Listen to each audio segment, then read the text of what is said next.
that is environmental impact assessment of urban infrastructure. We all know what is happening, how the rapid growth is happening throughout the nation, especially when we take Tamil Nadu. It is no way behind any state as far as infrastructure development is concerned. Let me directly dive into this with a few important quotes that we need to understand first ourselves. So, what life we are living now, what happening or what and all we are enjoying from the environment is all about not being left. We are borrowing from the future. That is what it says. It's very important quote that we need to remember. We do not inherit the earth from our ancestor.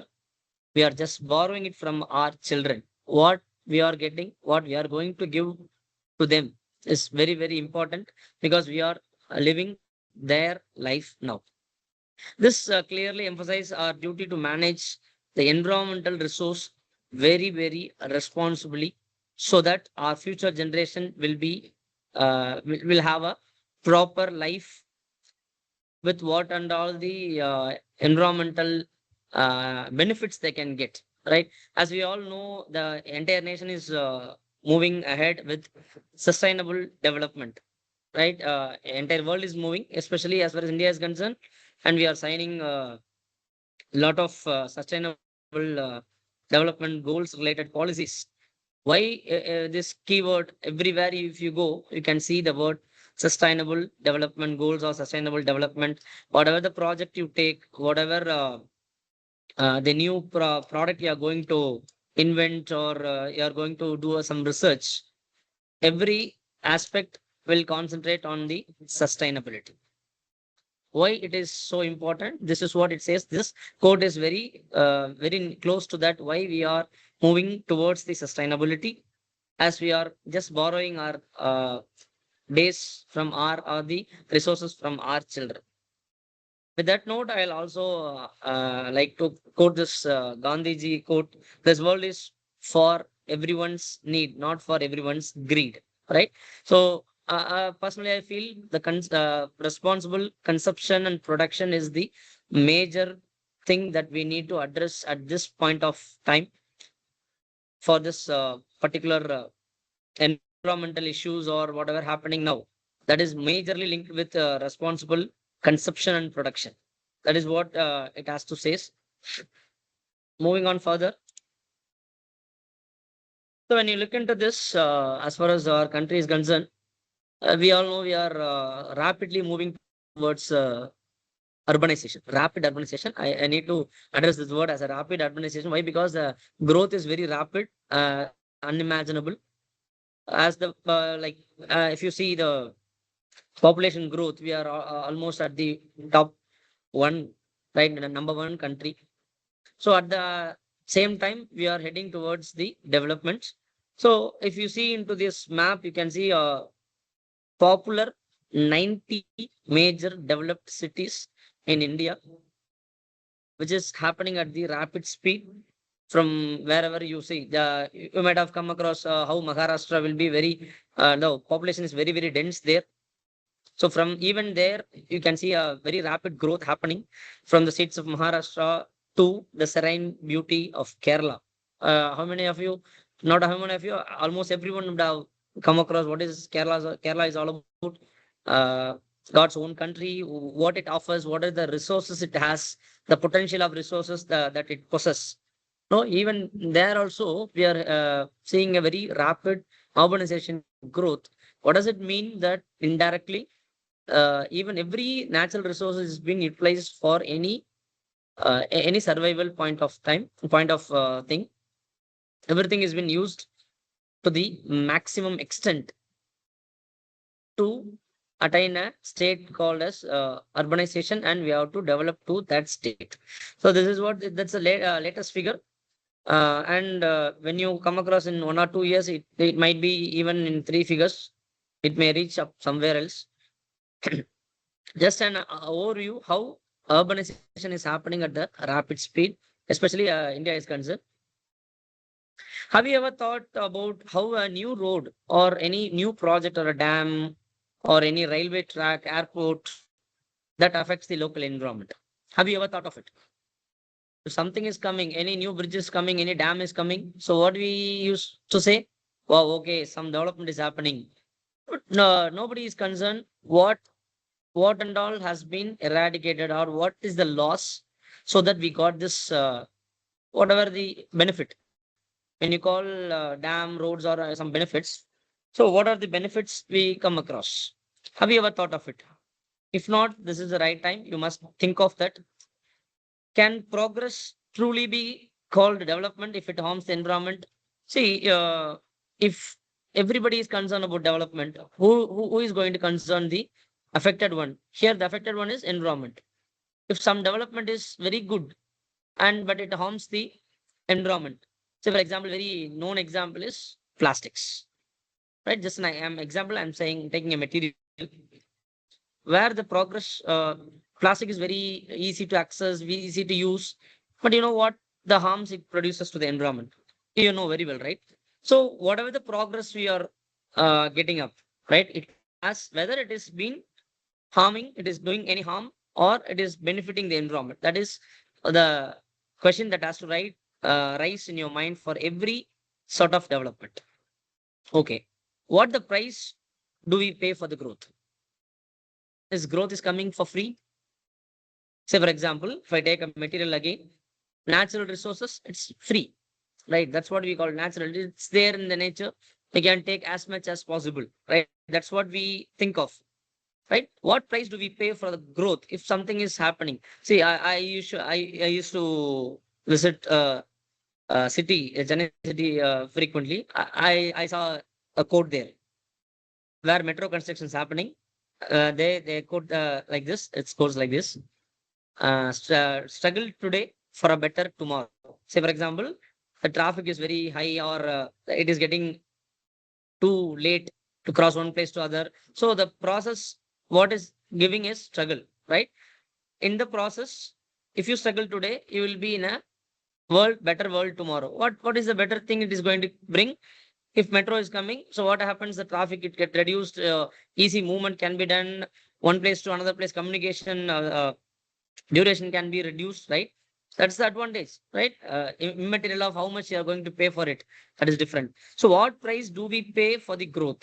Is it for the betterment? Is it for the good, for the environment? That you have to think of. Then can we balance human advancement with ecological preservations? That is also very important. See, you know very well the ecological cycle, what is how it is happening. One thing is interrelated with the other. You all come across some food chain, process chain, oxygen cycle, all sort of things. Everything has been linked with ecological system, ecosystem. Are we giving a balanced ecosystem? I agree, development is happening. Is it giving a better ecological system, ecological balance? That has to be asked for each and every sort of project that we are considering. So these are the questions you must ask for any development that is happening in and around yourself. Even if it is happening somewhere around, you have to think of, okay, is it if some project is coming, somebody is against it, somebody is in favor of it. You must raise a question: why it is happening? Why these parties having a why these parties is in favor of them? Why some party is against of them? All the those stuff you have to check it.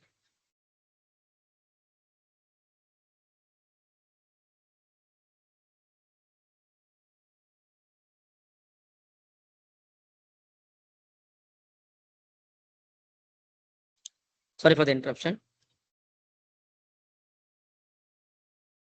So, what does development truly mean? You can see in the picture, both are in the city. One part is being so called as developed, which is having a very high-rise buildings, and we are setting up the standard of living to somewhere. And you can see here there is very less amount of traffic happening. Very parallel to it, you can see this also. The other image where this is also been addressed at the same place. Which one is called as development? What does really development mean? Is this what development is, occurs? Someone says, right? It has to be evenly distributed, right? Whatever thing we are going to give to the environment or any aspects, we always concentrate on the equal or even distribution. Is it happening for the developments? If something is developed, is it being used for, or is it truly mean for everyone? That is a question you have to ask, whether the development is truly for everyone. Is it mean everyone else in the whoever it is getting benefited? So I'll come to urban infrastructure. Just now we discussed about the rapid growth of urbanization. So is it this is what it is all about, the urban infrastructure, just a pictorial representation how a urban infrastructure will look like. Whether is it going to benefit, or is it going to affect the environment, or is it going to benefit the environment? That has to be very, very clear, be it any sort of development. That has to be the first question it has to come. When I say urban infrastructure, I mean to add a word called urban green infrastructure. That is what very, very important here. When I say green, what are the possible way that you can restore the natural resources or bring back the natural elements that and all possibly be included in the existing infrastructure, so that I will have a infrastructure development as well as I will be satisfying what is so called the green infrastructure. You can see here, I can go for vertical greening system, constructed wetlands I can do. I can have a small area of trees where it can be treated as a modern term, urban forest. Ponds I can create, urban parks I can create, and proper infiltration, storage, non-infiltration storage elements, urban gardens, and infiltration system for vegetation purposes, tree pits, all those stuffs you can bring into a existing infrastructure. If these two goes hand in hand, then our motto, which is the urban infrastructure, urban green infrastructure, will be satisfied. Will be satisfying the sustainability and will be satisfying the development as well. Be it any development, definitely there will be some some in favor and some in against. How we are going to convince? See, if somebody is against of any project or any development or any infrastructural development, it's not for their own purpose, right? There may be 50, I'll take 50-50 chance. 50% is they are truly, they are suffering and they are asking for some ordinary remedies. And we should not forget the remaining 50, which is purely for political reasons, right? They will come and they'll stop. They can do it on their own ruling time, all those stuffs. It has to be very clear. Both are happening 50%, but you are supposed to be in a position to convince, and so that they both the parties, those who are benefiting, if you have a very good alternate solution, you can go for it, and they'll accept and they'll be convinced. And also the political parties, we have to give a proper explanation or whatever sort of convincing, so that they okay, the welfare of the people or the growth of the nation is important than any other cheap politics. You have to convince in a way. You whenever say you are the engineers, you are supposed to be in that position, and you will be in that position definitely when you go out of 4 years after graduating. Definitely you will be in a good job, you will be put forth into any good project. As time progress, as you gain experience, you will be in a position to decide whether to go with this project or not, what are the pros and cons, whether to accept this or not, what is what we are contributing to the environment, at least for the God's sake, at least are we not spoiling the environment? If at all we are not giving anything to the environment, at least we are not spoiling anything to the environment. As you all know already, we are running out of natural resources, right? Many of you have come across how river sand has been running out of in existence. We are already moved into what is called as manufacturing sand. Already we are into it, and water resources also getting reduced. So definitely, you as an engineers, you must have some alternate ideas, which has been direct in synchronization with green infrastructure or green materials, smart materials, very straight in point with in relation with sustainability. That is important. Look at the picture. You can see how development has happened from Madarasapattinam to Singara, Chennai. You can see here on the left side, it's very old picture where we call this as a Madarasapattinam. Then 2005, you can see how slowly urbanization happened. And 2020, you can see the metro rails coming there at the same place, the same Katipura. I know, you all know, right? This is Katipura Junction, right? Katipura Bridge. And now we are in 2025. There is another bridge has been built, which is under already in existence for the metro phase 2. By next year, you can get the other picture also, which is another 6 to 7 years development, right? This is how the transformation is happening.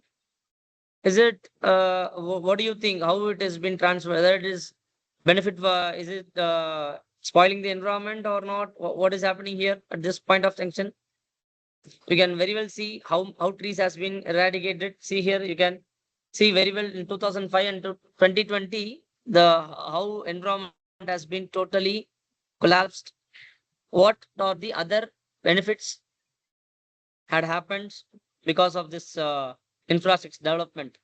These are the questions you must raise. In a span of 15 years, something has happened from one point to the other point. How this has happened? Who are all the benefits? Who are all the affected person? Is it who is higher? Whether the affected persons are higher or the benefit persons are higher? If at all something has been benefited, is there any alternate solution that can be done?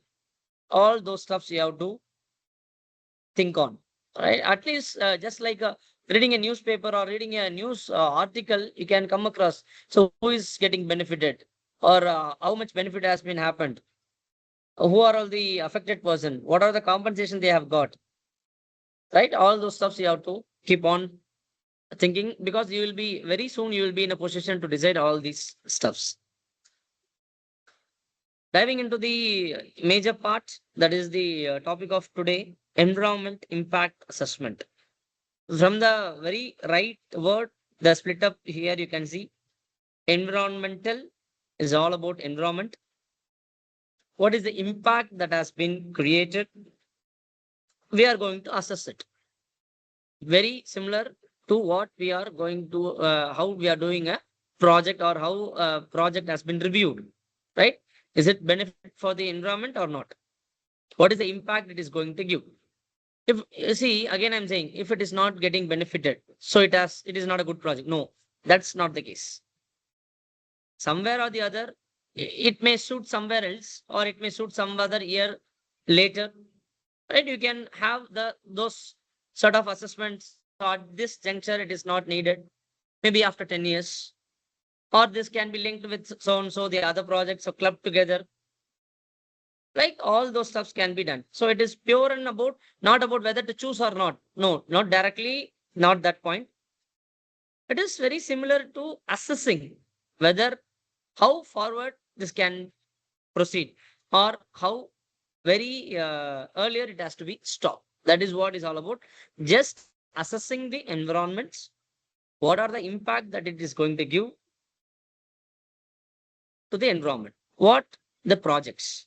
When I say project, any new infrastructural project, be it dams, roads, mining activities, industries, railway station, roads, airports, any sort of activity which has been newly developed, it has to be assessed. So that whether it is feasible to the environment or not can be determined. So just giving some glimpse of the exact definition of what is EIA, Environmental Impact Assessment. It's a systematic process used to identify, when I say identify, predict and evaluate the potential environmental effects of a proposed project. Just now I spoke about the projects. What are the projects? Any infrastructure developments or the development begins before beginning the development. That is at the very proposal stage. Or it can also be coined as a process of evaluating the likely environmental impacts of a proposed projects or development, taking into account of the interrelated point, very important, the socio-economical aspect, the cultural aspect, and human health impacts, both beneficial and the adverse effect. That's what I said. Socio-economical aspects, you know very well what is who is going to benefit economically or how it is going to benefit the society, because society and economics are blended together most of the time, at least 70 to 80% it has been blended. And what does the what it is bringing to the cultural difference? As we know, India is very diversified nation. Cultural difference is very important in every aspect of it. Because of that cultural difference, we stand as a nation, we stand very unique in compared to the other nation. So that also has to be looked into it. And the human health impacts, what it is going to bring. See, human health impacts, say for example, you may think, oh, what happens if a road is going to come? What is the human health impact it is going to bring? No, that's not the case.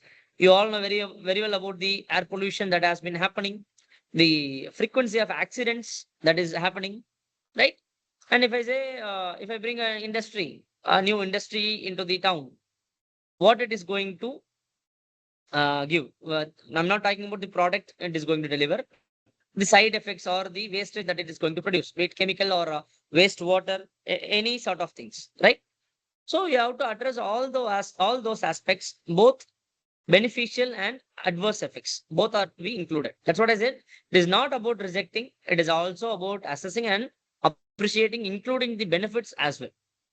Right? United Nations Environmental Policy defines EIA as a tool used to identify the environment, social, and economic impacts of the project prior to decision making. That is before approval. See, this is very important. Why? Because why it has been very quoted here, prior to decision making, it is very important.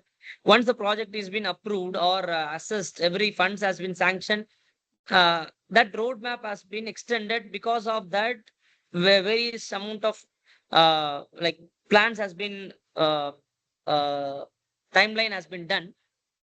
All of a sudden, if I go and stop at the mid without assessing earlier, very direct point is cost will be a very big issue, and the amount of energy that we have put into that project, everything will go, time waste, everything has to be done.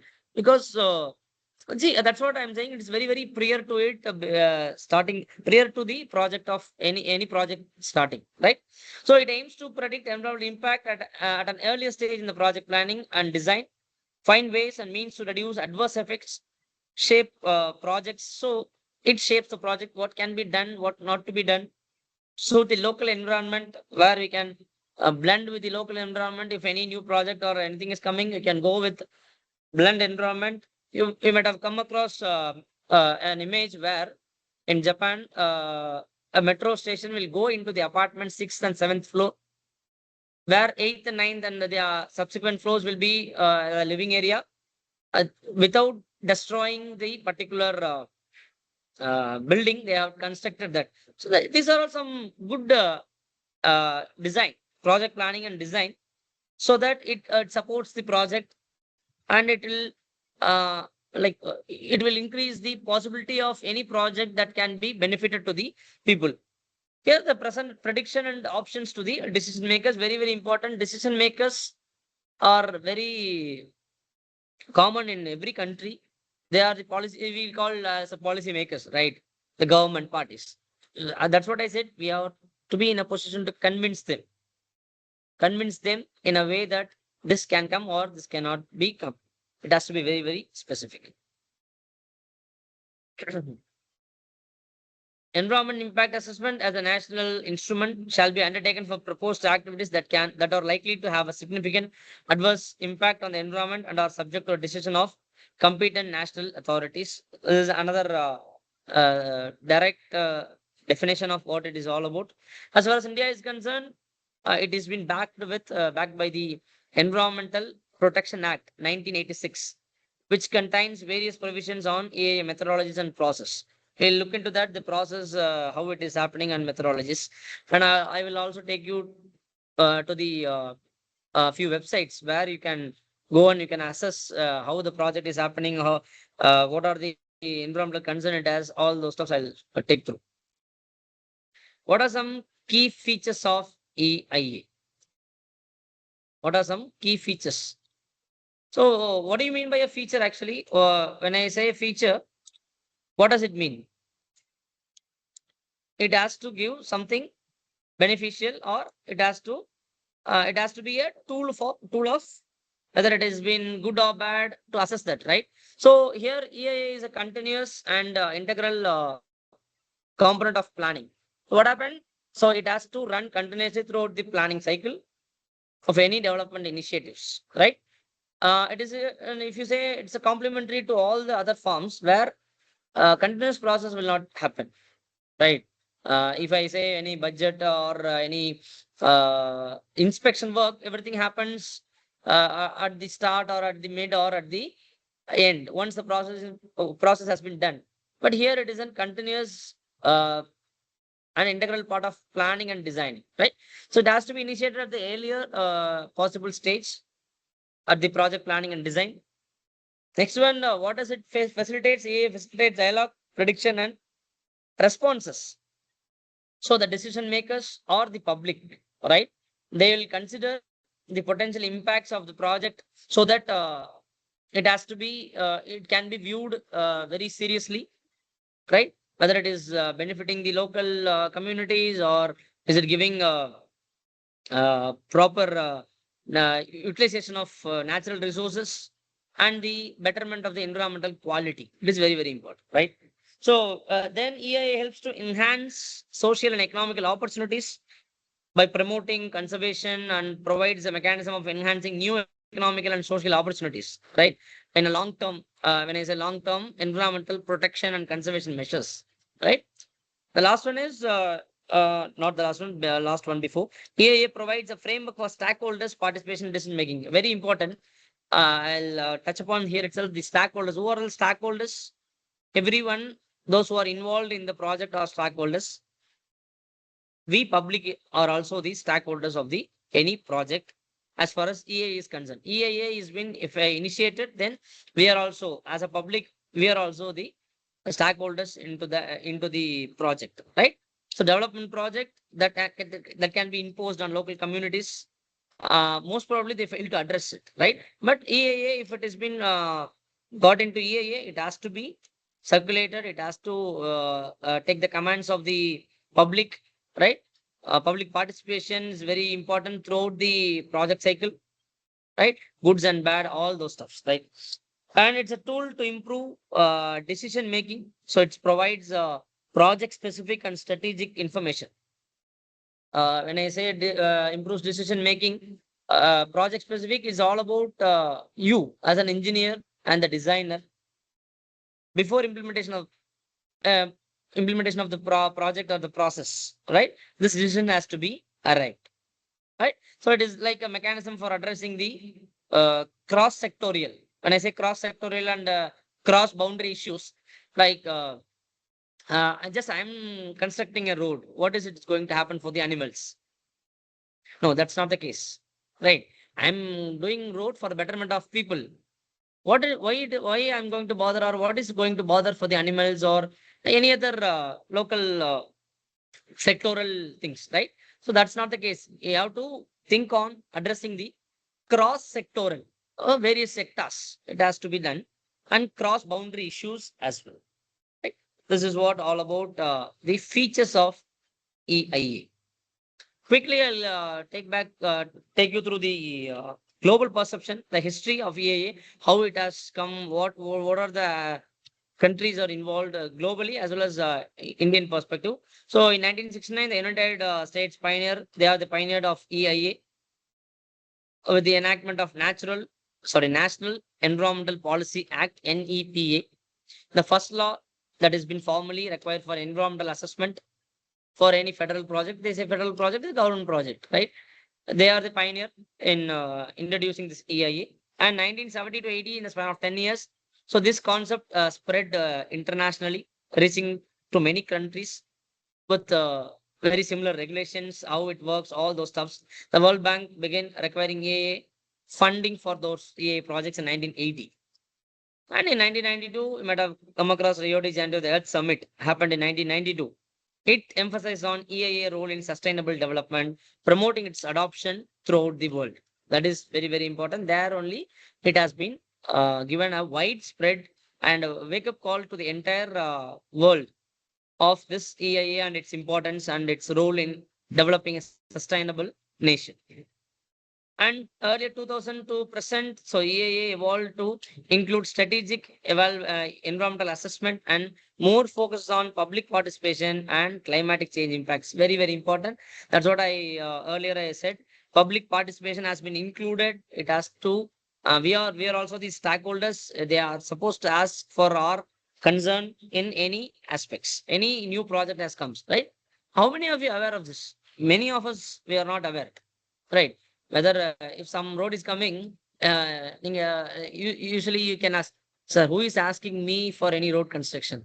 Who is asking me the permission of whether the road has to come or the project has to come? What are the things going to happen? Whose house is going to be get rid of? What is the compensation they are going to get? All those stuffs, right? You might have come across this Parandur Greenfield Airport, very famous, a very hot topic in today's political scenario, right? Whether to go with the airport or not, all those stuffs, right? Meanwhile, it's already happening. EIA is happening for that Greenfield Airport. They have formed a term of references already have done. I'll take you there also. See how there is protest happening without the public involvement. How the protest is happening?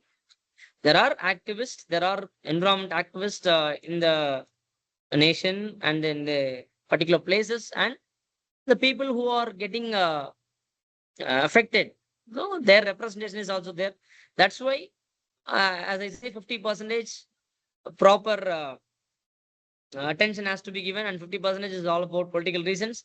There will be some uh, opposition, and the questions will come for any development that is happening. And I feel it is very good, it has to be raised, at least to know what is good happening, who is going to benefit.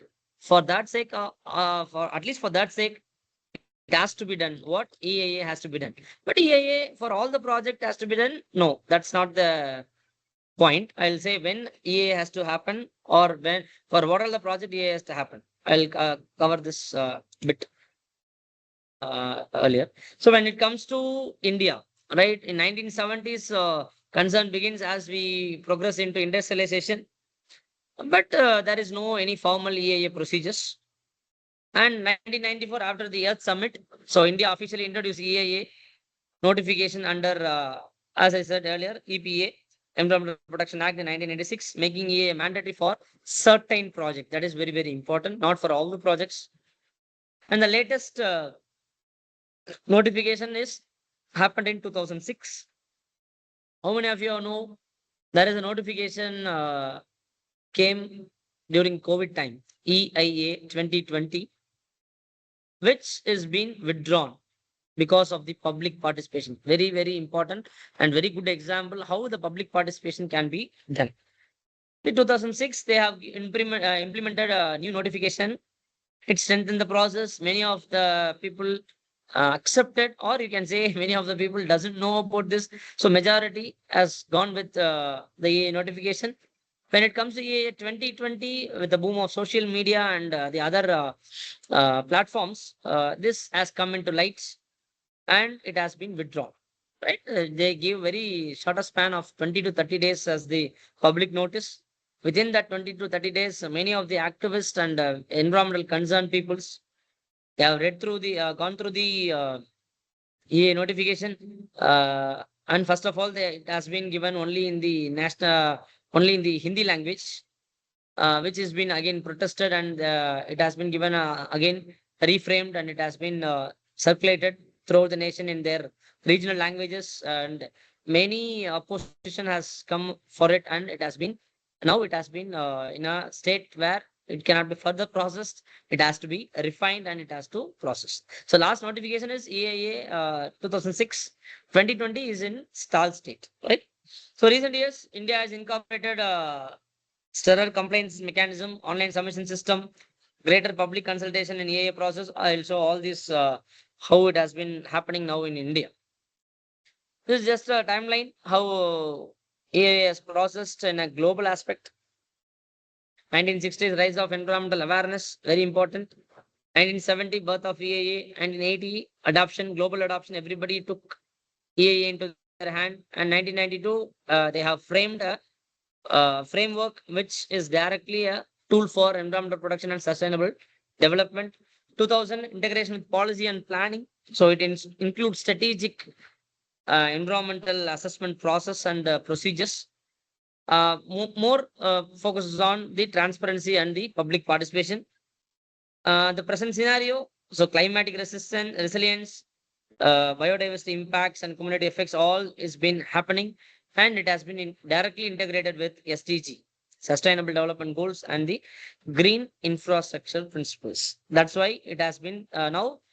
I think the topic has been be very clear how EIA has been interlinked with the infrastructure development, because the state focus is on the concern of SDG and the green infrastructure. EIA is directly involved in shaping this new infrastructure. So why we need EIA? What is the importance? By bringing EIA, what is going to happen? What way it is going to benefit? So it enables, as I said earlier, and again I'm saying, it enables the decision maker to analyze the effects of development activities that is happening on the earth, or be specific on the environment, well before the development of the project or its implementation. So EIA makes sure the development plan is environmentally sound, very important, environmentally sound, not economically sound, it is environmentally sound, and within the limits of the capacity of assimilation and regeneration of the ecosystem. So it, as I said, ecosystem, it's a cycle. You cannot destroy it. You should not destroy it. And it has to be a regeneration of this ecosystem, keeping the ecosystem alive, right? Mitigation mitigates environmental damages. That is also very important. What it is going to damage, you can mitigate and recorrect it. Informs the decision making people, supports the sustainable developments. So when I say if something is wrong, if something is against the environment, what does it mean? It is not using the sustainable development point. That is what it is supports here, EIA, right? Addresses the growing challenges. What are the challenges? So at present, sustainability itself is a challenge, right? So and encourages public participation. We have discussed earlier. So what it clearly means, EIA links environment with development. So very important. Direct link, EIA links environment with development. The goal is to ensure environmentally safe and sustainable development is happening throughout the nation, be it any development you are bringing. Then why EIA is critical for urban infrastructure project? When I say infrastructure project, what are the infrastructure project we have? Roads, metros, housing development, most importantly, waste management system, all those stuffs come into picture. When I say infrastructure project, not only about roads, right? Even waste management, how we are going to manage it, the pollution control, all those stuffs will come into picture. Why? Because why it's critical? Because it ensures that development is sustainable, socially responsible, and environmental soundly. We already discussed. So prevention of environmental degradation. So it prevents the entire environment being getting degraded or spoiling the environment, right? Then balancing development sustainability, public participation, and social acceptance. It has to be accepted, very right word. Social acceptance is very, very important. When a project comes, at least when I say majority of the people accepts, no, that's not. See, 100 out of 100, someone is having 51, someone is having 49. So the majority wins. That's not the case as far as project is concerned, right? 51 and 14, what's the difference? Only 2. It doesn't mean it. Does it mean that 51 is a majority? No. It may be good for the political parties or the votes and all those stuffs, not for the projects, right? It has to be accepted. When I say majority, it has to be majority. The numbers has to be, it has to be accepted, right? Yes, I just for example, I'm saying 80-20, 90-10. No, again, I'm saying 90-10 is not a correct thing. Even 10 members is getting 10 unit, not members. I'll say it's a unit. If 10 unit is getting disturbed, 90 are getting benefited. That doesn't mean that it's a majority, it's a social acceptance. What impact it is going to bring? That is important. And cost and risk management. So very helpful for cost and risk management, because that's what I said. After starting a project, say for example, you take a project where you are going to drill a foundation, and without knowing all this risk that has been involved, all the what do you call risk is challenges and risk that has been involved. At midpoint, you are coming to know some risk and possible challenges which cannot be rectified, right? What is going to happen, right? The project is always almost underway. The amount of energy, the amount of time, the cost, who is going to repay it? Nobody will repay it. Further development for that particular government or the nation or the project or the company will not be appreciated. It's a failure one, right? So it's very helpful in mitigating the risk and the cost. Urban resilience and the climatic consideration, very, very important point. Again, we have discussed that. Improved urban livability, whether to live here. See, you might have come across this word, we cannot live in Chennai. நம்மளால இருக்க முடியாதுப்பா சென்னையில் அப்படின்னு. You might have come across people saying from in the south side or villages, people say, oh no, who will be there in Chennai? Oh, what bothers them? Pure and pure is of the development, right? The development in all the aspects, not only infrastructure, the all the aspect which is bothering them is the development, be it good or bad. I didn't say that they are jealous of the development. No, that's not the case. I'm not meaning in that way. I'm saying the development disturbs them, make them uncomfortable, make them not to be there in the city. No, all those stuffs will make them feel no, that we don't want any urban developments. We are happy with what we have. No, we don't want any roads, we don't want any uh, bridges or any developments. Again, it's not there in individual hands because the population is uncontrollable. Again, the policy makers and decision makers has to decide all those stuffs, right? Then, so overview of global, just bringing into a table. So globally, what EU, that is United Nations, bringing it, what is USA is bringing that, and what is India is going through all those stuff. I'll concentrate on the India part. EIA notification. The latest one is that is 2006. Projects categorized A and B. Sorry, A and B. They need a prior clearance, public hearing, and it has to be regularly monitored continuously. Amendments can be implemented at any stage. That is the corrections or any development that can bring at that juncture. Then key common elements across the framework. So what is the key elements that is been happening? Prior assessment before the project authorization, not after. Okay. Consideration of alternatives.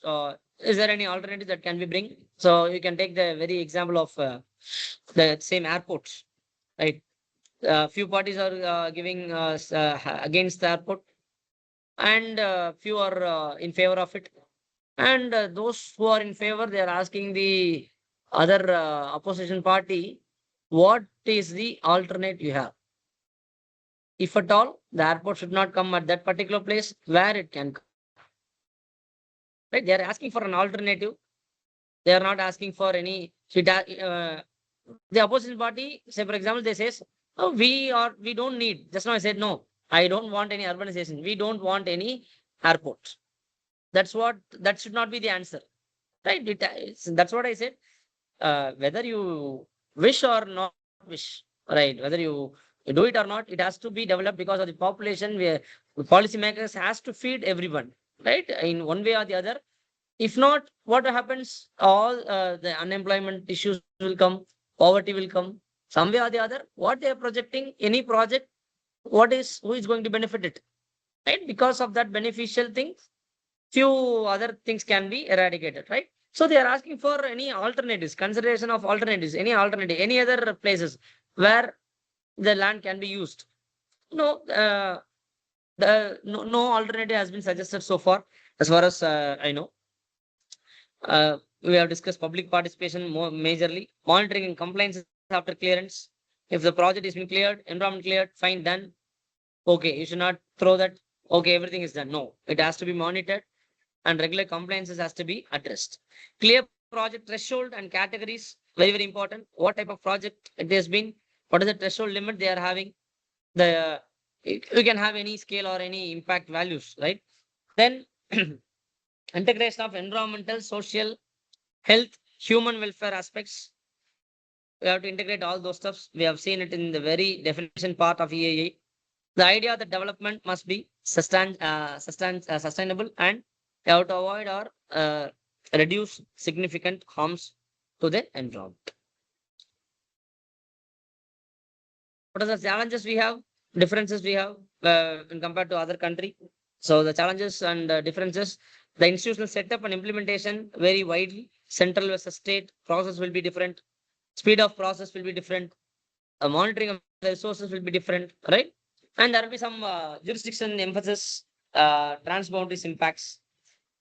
That's an example of ESPO Finland state and others more domestic infrastructure. For example, India and US are being considered as a domestic infrastructure, whereas the Finland or France, it's been considered as a transboundary impact.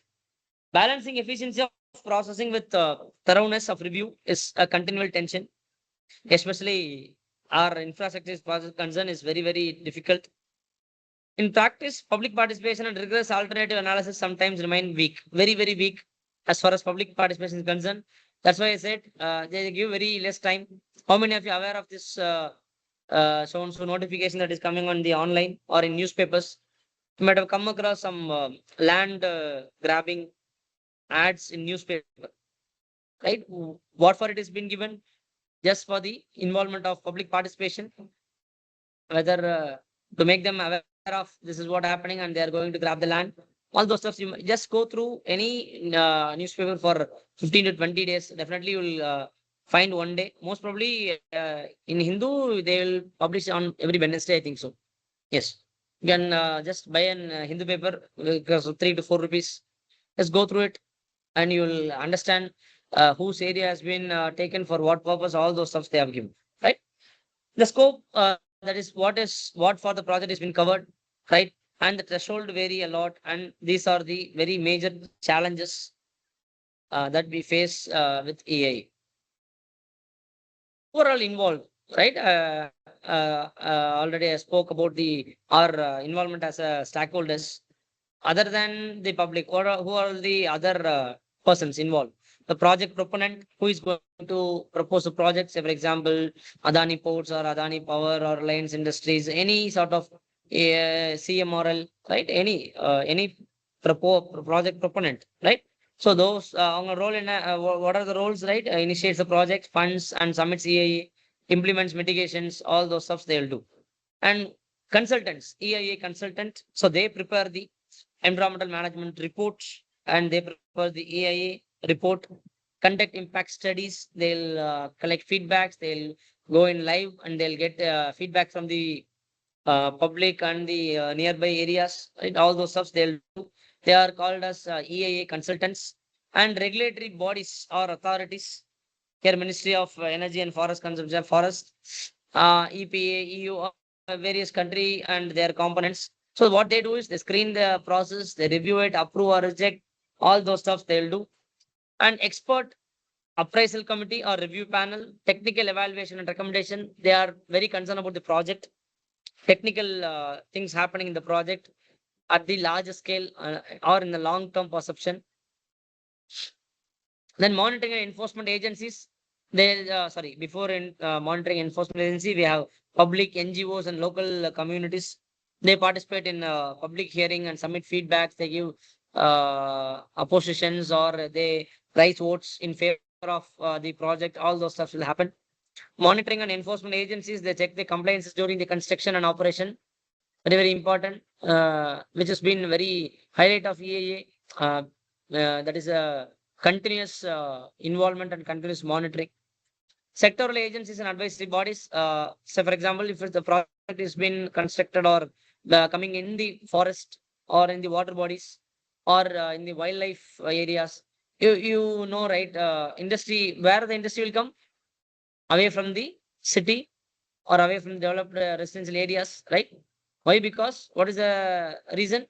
For the betterment, for the resource and transportation purpose, and it should not harm any residential people who are not even nowhere be involved in the process or industry components, right? So the sectoral agencies and the advisory bodies, they review on that particular sector, the project, if it is coming, where it is coming, that sector is going to benefit, or what are the things happen, they'll review it. These are the persons involved in EIA process. Quickly jumping into the EIA methodologies or process we have. So we have various steps, more probably 7 steps, where it starts with screening and scoping, impact assessment, and EIA. I'll take you through with the flow chart where you can see all those steps. Quickly, I'll tell you the process, how it is happening. The very first step is screening. So the main goal is to determine whether the project requires an EIA or not. EIA has to be done or not. That's the first point, the screening point. Scoping, so defines the scope of the EIA, that it identifies whether which environmental issue are most important, and it has to be studied in detail, or it has to be looked into as an outset, not that much impacted. All those stuffs happen. How they do, they like scoping can be done by looking in for consulting experts and bringing active stakeholders, and public identification, key factors, concern environment factors, all those stuffs will come into picture. Example, you can say air quality, right? Air quality or wildlife habitat, water resources nearby, all those stuffs can be deeply studied in the scoping. Impact assessment, assess the potential effects of the project on the environment, whether it is positive or negative.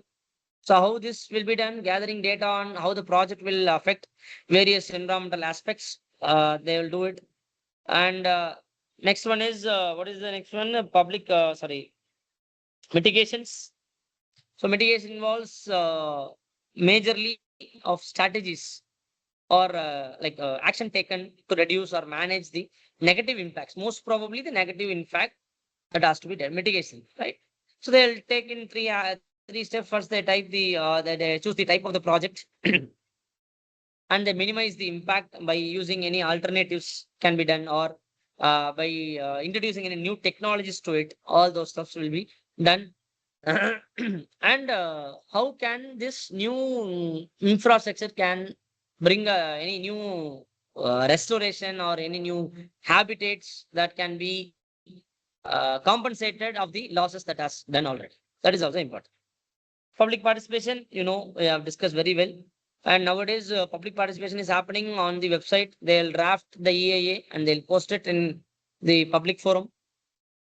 We as a public has to go through all the policy amendments, all those stuffs, and we can bring in good and bad, all those stuffs, right?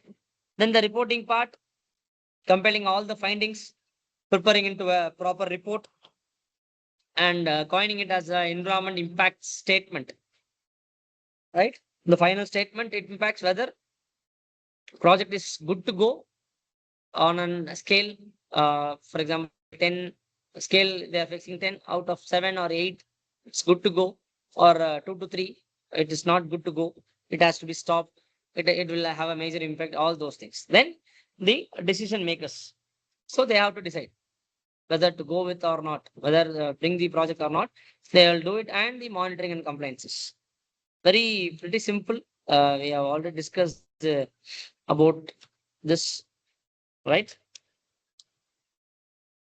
Next. This is very important. You must know type of project, what type of project is need EIA in India. If it is a mining project, it is needed. Industrial project, you have to do EIA. Thermal power project, yes, you have to do it. River valley, multipurpose, irrigation, hydroelectric projects, all has to be cross the EIA process. Infrastructure developments and miscellaneous projects, that also has to be done. Nuclear power project also has to be done. We are at this juncture where infrastructure development, we are more concerned about the urban infrastructure. So I'll take an example of the same greenfield airport that is going to come. It has been proposed, not going to come. It is going, which has been proposed. We'll look into that now. So before into that, what are the classifications of projects? So when I say projects of these 6 categories, right, you have to categorize the project into various types or any sectoral or any groups. So what type of EA has to be carried out, to what level it has to be carried out, all those stuffs we'll see now quickly. So the main classification is category A and B, category B. So category A is all about large scale project with significant environmental impacts. That is, it requires central level clearance. That is from the Ministry of Energy and Forest Clearance and Export Appraisal Committee, EAC. These two people has to approve the projects that is coming under category A, most probably a large scale project with major and significant impact on the environment. And category B, smaller project with comparatively less impact, that is require very minimum level of clearance, that is from the state level, right? That is categorized as A and categorized as B. So we have two major classification, A and B. One is central, one is state. Again, this airport project is coming under category A. Subclassifications of B is goes like B1 and B2. B1, so it requires project that requires full EIA study and public consultation. The state requires, they determines the TOR for the EIA study. And for example, if you say medium size thermal projects, cement plants, larger building, township projects, all coming under this project 1, B1 category. B2 does not require a full EIA study or public hearing. So there is no need of public hearing for this particular type of projects. For example, again, smaller construction below 20,000 square meters built up area, or small scale mining, minor irrigation projects, for those stuff and all, we don't require any EIA. Then sectoral classifications coming under EIA 2006. So mining, extraction, minerals, that is one sector. Industry sector where metallurgical, chemical, cement, fertilizer, paper, all those stuff will come. Infrastructure and construction projects, roads, highways, port, airports, townships, and any new urban area development. Energy sector, thermal power plants, hydroelectric, renewable power projects come under that energy sector. Waste management, hazardous waste, bio waste, municipal waste, and most probably very important concern today is all about e-waste. Water resource, irrigation and river valley projects, you can also add up dams, reservoirs, all those stuffs. And other than this, like very peculiar type of classifications, nuclear power plant, petroleum refineries, industrial estates, all this and all very bigger classification. So what happened here is each sector has specific threshold, production capacity, area, capital cost for any project, right? When I say a very big project, no, for that project also we have some minimum level of threshold limits in production capacity or in exploring area, that is establishment area, right?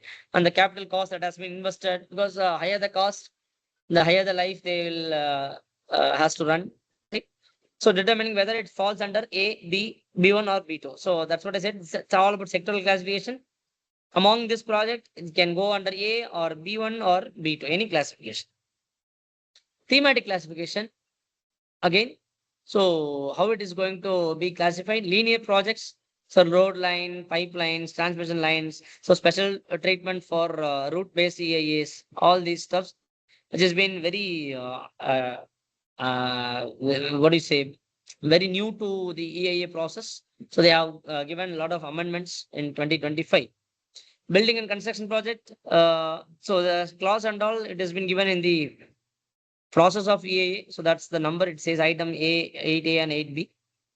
Modernization expansion projects, if the capacity increases or exceeds 25%, we have to go for EIA, fresh EIA. If I'm expanding a project, see, earlier stage, I would have not come, I would have not gone for EIA. That is, my project will be under category B2. After 10 years or 15 years, I may be expanding the unit, production unit, or the project, right? So, for example, now you can take an example of this metro construction. Earlier, it has only phase one. I'm not talking about phase one, whether we went for EIA or not. Definitely, they might have gone for EIA. Just for understanding purpose, I'm giving this example. Just how a project can be expanded, right?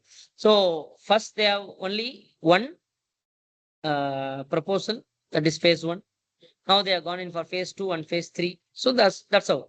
If at all we are not gone for phase one in phase one EAA, then we have to go now for the phase two and phase three because of the expansion. Strategic and defense projects can be exempted from public hearing or disclosure for national security reasons. Very important. Defense projects and strategic project. You know what is all about defense project? Why it has been exempted from public hearing? Because it's not in their hand.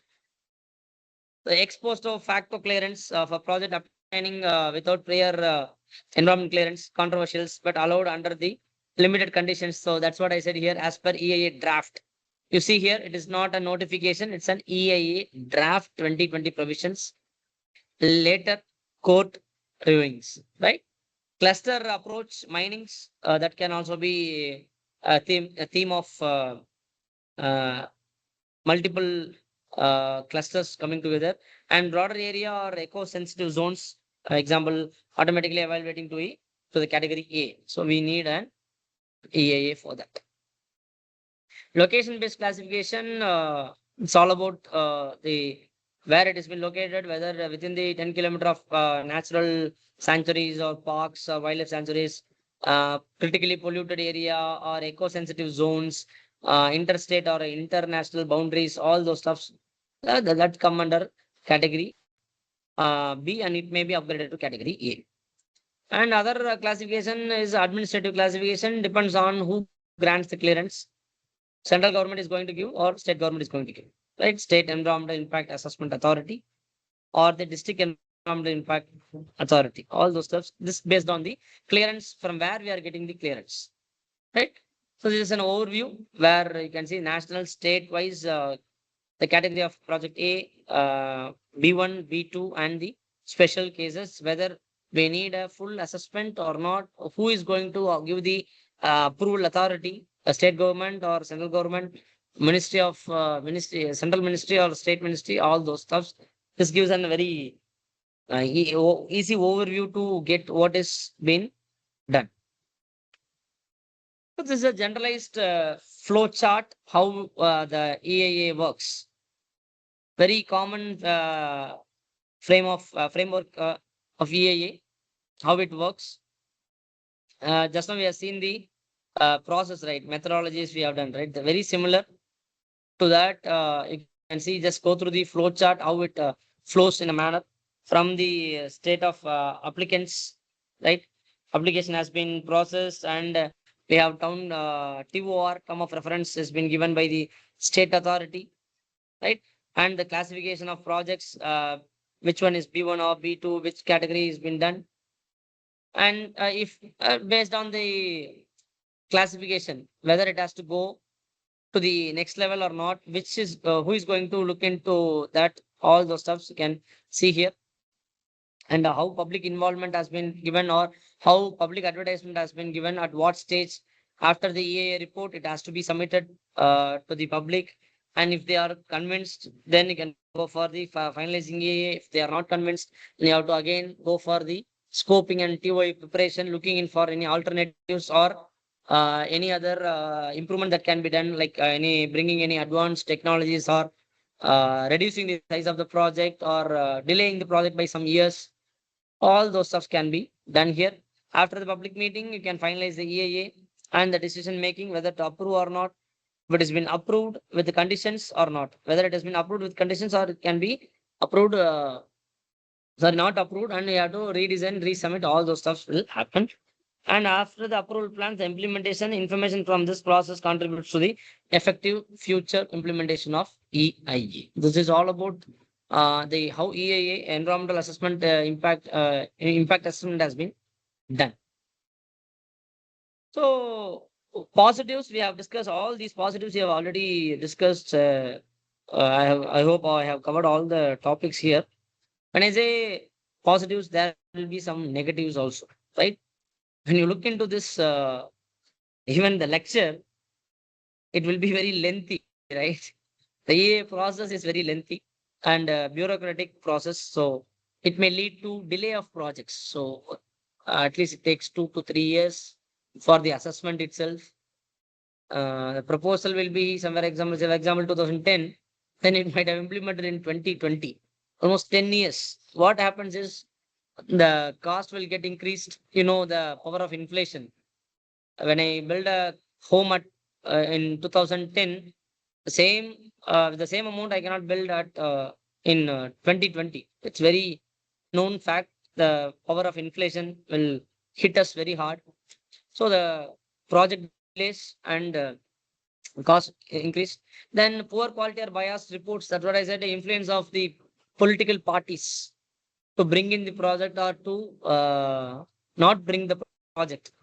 Often it will be majorly be influenced because it's been done with the EA consultant, right? External parties. Only the decision authority is the government, the process or the consultants all been outsourced, right? So we can go with very weak data and conflict of interest will be very higher. Limited public participation, very, very important. Though we say public, everything is been given to the public, everything is open to the uh, open in the open source data. How many of them are really interested? How many of them really concerned? Leave it. How many of them are really aware? See, you might have come. I'll show the document how they will give this notification. We need very high knowledge of English, right? Most probably English. Even it is there in Tamil also, but the terms, technical terms, right? They use it's very, very. No, the court languages or the legal languages very, very difficult. So it's very hard to understand. So not for the layman. The most probably layman will doesn't even aware of what is happening, what they have given. All those stuffs will come into picture, right? Then weak post clearance monitoring. Poor enforcement leads to non-compliances. So post-clearance monitoring, once the project is been done, nobody cares about what happens, what are the promises they have given, how the waste will be recirculated, all those stuff will be very uh, reduced in scale. Compliance is very, very less. Post-monitoring will be very less. So that's some negative impact that creates on EAA. And political and institutional influences, we have discussed very, very major clearance sometimes granted under the pressure because of the time constraints and because of the when I say no majority 51-49, they will be convinced they someone might have convinced them, right? They have to go for the project or they have to reject the project for any sake. So like that, political and institutional influence will be higher. These are some negatives. I'll just quickly take you through the website where you can go and you can uh, see how the project is been what is all happening, right? I'll, I think I have done with my presentation. Any questions? No, if you can, you have any questions, you can ask me.